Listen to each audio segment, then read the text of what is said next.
छत्रपती शिवरायांचे नाव घेतले तरी त्यांचा अवघा इतिहास लगेच डोळ्यासमोर उभा राहतो। त्यांचा इतिहास नवीन पिढीसमोर यावा यासाठी पुण्यातील प्रज्योत पेंढारकर काम करत आहेत। यासाठी त्यांनी पिंपरी चिंचवडमध्ये राजवारसा नावाचं एक दालन सुरू केलं आहे। मराठ्यांचा पराक्रम आगळ्यावेगळ्या स्वरूपात जतन करून सर्वदूर पोहोचवण्याचा प्रयत्न राजवारसाच्या माध्यमातून सुरू आहे। येथील शिवकालीन वस्तू आपण आपल्या प्रियजनांना भेटवस्तू म्हणून देऊ शकता। राजवारसाच्या माध्यमातून शिवकालीन शस्त्र, शिवरायांच्या मूर्ती, प्रतिमा या दालनात मिळत आहेत। या ठिकाणच्या वस्तू पाहून शिवरायांचा रोमांचकारी इतिहास आपल्या डोळ्यासमोर उभा राहतो। धार नसलेली आणि फक्त शोभेकरिता वापरता येणारी शस्त्रे इथे उपलब्ध आहेत। या ठिकाणच्या वेगवेगळ्या कलाकृती पाहून तुम्ही नक्कीच थक्क व्हाल। लाठीकाठी प्रशिक्षण, चित्रपट निर्मिती, शस्त्र प्रदर्शन यांच्या माध्यमातून सुरू झालेली राजवारसाची वाटचाल ही महाराजांच्या विचारांचा वारसा पुढील पिढीला दाखवण्याचे काम करत आहे। शिवरायांची युद्धनीती अभ्यासताना शिवरायांचे युद्धतंत्र आणि शस्त्र यांची माहिती घराघरात पोहोचवण्याचं काम राजवारसा निश्चितच करेल, असं पेंढारकर यांनी म्हटलं आहे। नमस्कार, माझं नाव हेमंत चव्हाण। राजवारसा दालनात आपले सहर्ष स्वागत। राजवारसा दालन मुळात ऐतिहासिक शस्त्रे, ऐतिहासिक प्रतिकृती म्हणजे महाराजांच्या पेंटिंग्स किंवा मूर्त्या अशा सर्व प्रकारच्या विविध वस्तू, शोभिवंत वस्तू किंवा सगळी शस्त्र फक्त शोभिवंत शस्त्र म्हणून आम्ही इथे एक दालन ठेवलेलं आहे। मी प्रज्योत पेंढारकर। त्याच्याअंतर्गत आपण सुभेदार, सापळा आणि शेरशिवराय हे 3 चित्रपट निर्माण केलेले आहेत। बस तारावाणी असेल, फरार महादेव असेल, छावा असेल आणि पावनखिंड असेल, या सर्व ऐतिहासिक चित्रपटात सर्व शस्त्र आपण दिलेली आहेत आणि शस्त्रांचं ट्रेनिंग सुद्धा आपण दिलेलं आहे। वरती तुम्हाला दिसतील कट्यारींचे वेगवेगळे प्रकार आहेत। त्याच्यानंतर माडू नावाचं शस्त्र इथं आहे, जे काळविटाच्या शिंगांपासून बनवलं जातं आणि त्याच्यानंतर इथे तुम्हाला सगळ्या झोपेचे वेगवेगळे प्रकार दिसतील। त्याचप्रमाणे महाराष्ट्र शासनाने आता मागच्याच महिन्यामध्ये ज्या शस्त्राला राज्यशस्त्र नावाचं राज्यशस्त्र म्हणून दर्जा दिला, ते दानपट्टा आपल्याकडे इथे आहे। या दानपट्ट्याचं वैशिष्ट्य असेल, गजमुखी हा दानपट्टा आहे की त्याची सोंड आहे, की त्याचे सुळे आणि त्याचे डोळे, असा हत्तीच्या तोंडाच्या आकाराचा हा दानपट्टा आपल्याकडे आहे। शस्त्रांच्या छोट्या प्रतिकृती ज्या आपण घरामध्ये एक डेकोरेशन पीस म्हणूनही लावू शकतो। बऱ्याचशा लोकांना आता हे हल्ली याची पूजा करून घरात ठेवण्याचा एक नवीन ट्रेंड आता आम्ही बघतोय। ही छोटी छोटी शस्त्र म्हणजे मिनिएचर स्वरूपात आपण त्यांना तयार करून दिलेली आहेत। प्रामुख्याने किंवा मराठा धोक किंवा मराठा वक्रधोक ही 2 शस्त्र प्रामुख्याने लोक शोभिवंत शस्त्र म्हणून आपल्याकडनं नेतात। जसे आपण आता शस्त्र बघितले, तलवारी बघितल्या, त्याचप्रमाणे छत्रपती संभाजी महाराजांच्या काळानंतर बऱ्यापैकी अग्निशस्त्र किंवा तलवारी सोडून नंतर तोफगोळा, बंदुक्या या सगळ्या या गोष्टी चालू झालेल्या होत्या।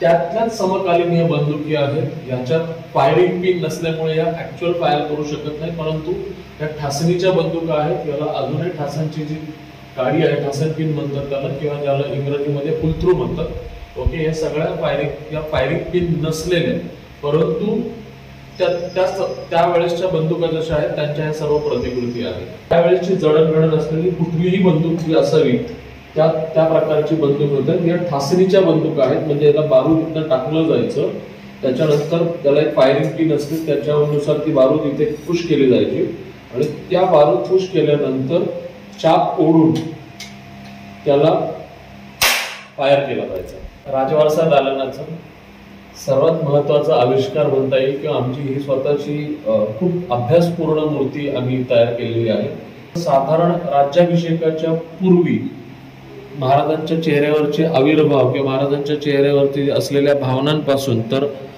महाराज त्या क्षणी कसे दिसत असतील किंवा काय काय घातलं असेल, राजदंड हातात घेतल्यानंतरच्या त्यांच्या काय एक्सप्रेशन्स असतील, या सर्व बारीक निरीक गोष्टींचा अभ्यास करून किंवा अभ्यासपूर्वक सर्व इतिहास व्यवस्थित चाचपणी करून पडताळणी करून मग ही मूर्ती बनवण्यास घेतली। आम्हाला सांगायला अतिशय आनंद होईल, आत्ता परवा आपले ह्या मूर्तीसाठी भारतीय सैन्यातले मराठा रेजिमेंटचे एक कर्नल येऊन गेलेले आहेत आणि त्यांनी आपल्याला ही मूर्ती आम्हाला 3 फुटामध्ये बनवून हवी आहे याची त्यांना ऑफिसर्स मेसमध्ये, मराठा रेजिमेंटच्या ऑफिसर्स मेसमध्ये मूर्ती ठेवायची, यासाठी आपण आता ऑलरेडी त्यांच्याशी बोलणी झालेली आहेत. आता त्यांच्यावरती काम सुरू केलं आहे. छत्रपती संभाजी महाराजांच्या मूर्त्या, विविध स्वरूपाच्या मूर्त्या पण आपल्याकडे आहेत. त्यात एक 15 इंचाची मूर्ती, त्याच्याच एक लहान 6 इंचाची मूर्ती आहे आणि अजून एक मूर्ती आहे जिला मी वीर संभाजी नाव दिलेलं आहे. तर तीही एक मूर्ती आपल्याकडे आहे. अशा 3 वेगवेगळ्या प्रोसेसमध्ये आहे. ही मूर्ती तुम्हाला आता ही जशी ब्रॉन्झमध्ये दिसते किंवा कॉपरमध्ये दिसते, तशी आपल्याकडे एक रंगीतही मूर्ती आहे. ही रंगवलेली मूर्ती आहे. ही वॉशेबल आहे. ही वॉशेबल आहे. ही वीर संभाजी महाराजांची, ज्याला आम्ही मूर्ती होतो वीर संभाजी प्रतिकृती म्हणून, ही एक मूर्ती आहे आपल्याकडे. शिवराई, होण, 64 कवड्यांची माळ आणि मिनिएचर, शस्त्रांचे मिनिएचर, अशा सर्व प्रतिकृती आपल्याकडे इथे आपल्याला बघायला मिळतील. शिवमुद्रा आहे. ही खूप जास्त जाते. प्रत्येकाला टेबल स्टँडवरती किंवा अगदी लोकांनी आता वेगवेगळ्या वापरासाठी ही सांगितलेली आहे.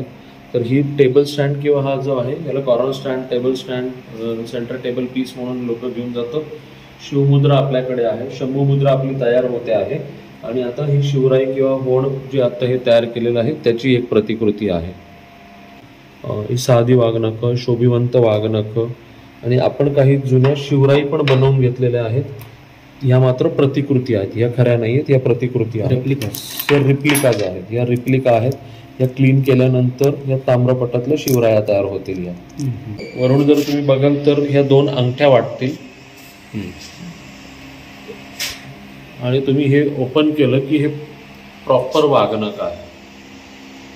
हीच ती खासियत होती ज्याने प्रतापगडाची लढाई जिंकली आणि आजही आपण त्याची समरगीता आनंदाने आणि उत्साहाने गातो.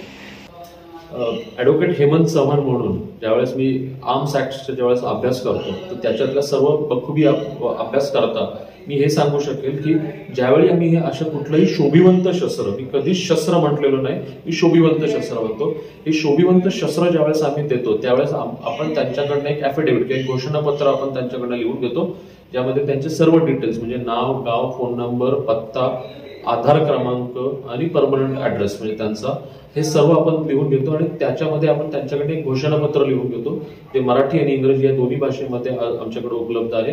या घोषणापत्रामध्ये विविध 16 कंडिशन्स आहेत, 18 कंडिशन्स आहेत. आता त्या 18 कंडिशन्सनुसार त्यांनी ते ॲफिडेव्हिट सही करायचं आहे. त्यामध्ये मुख्यत्वे एक गोष्ट आपण लक्षात घेतलेली पाहिजे की ह्या कुठल्याही शोभिवंत शस्त्राला कुठल्याही प्रकारे त्यांनी धार लावण्याचा प्रयत्न करायचा नाहीये. नुसतंच धार लावण्याचा नाही तर ह्या कुठल्याही शस्त्राने, ही फक्त शोभिवंत शस्त्र असून या कुठल्याही शस्त्राने समाजात कुठल्याही प्रकारची अस्थिरता माजेल किंवा कुणालाही धाक, दगडशाही किंवा कोणालाही याचा धाक बसेल असं कुठलंही कृत्य करायचं नाहीये. आणि ते केल्यास त्यांच्यावरती पोलीस तितक्याच ताकदीने गुन्हे दाखल करू शकतील. आम्ही देताना आपण शोभिवंत शस्त्र, बिनधारेचं शस्त्र दिलेलं असून हे फक्त आपल्या इतिहासाचा प्रचार आणि प्रसार करण्यासाठी आहे. यामध्ये कुठल्याही समाजविघातक कृत्यासाठी आपण शस्त्र वापरत नाही आहात याची जबाबदारीने आपण आमच्याकडे जो ॲफिडेव्हिट सबमिट केलेला आहे त्याच्यावरती आपण लिहून दिलेलं आहे. आणि त्याउपरही शिवप्रेमी म्हणून आणि शिवपाईक म्हणून तुम्ही ज्यावेळेस इथली पायरी चढतात त्यावेळेस तुम्ही शिवाजी महाराजांनी नेमून दिलेल्या प्रत्येक नियमाचं पालन केलंच पाहिजे हा आमचा आग्रह आहे. तरीही तुम्ही जर ह्या सगळ्या आग्रह सोडून किंवा असं काही करून कुठल्याही गैरउद्देशाने जर आपण हा शस्त्र घेत असाल किंवा हाताळत असाल तर त्यासाठी जो कायद्याचं सुव्यवस्थेचं जे राज्य आहे त्याप्रमाणे आपल्यावरती गुन्हा दाखल होऊ शकतो. आमचा मूळ उद्देश पैसा कमावणे नसून इतिहासाचा प्रचार आणि प्रसार करणे आहे. त्यामुळे आम्ही या सर्व गोष्टी आपणास प्रोव्हाइड करू शकतो. शस्त्र किंवा काहीही जे आहे रजिस्टर्ड कुरिअरने जातील. त्याचं घोषणापत्र एक वेगळं सही होईल जर शस्त्र असेल तर. शस्त्र म्हणण्यापेक्षा शोभिवंत शस्त्र असेल तर याचं घोषणापत्र एक वेगळं सही करून आम्ही पाठवतो किंवा आपण आमच्या दालनाला येऊन व्हिजिट करून हे घेऊन जाऊ शकता.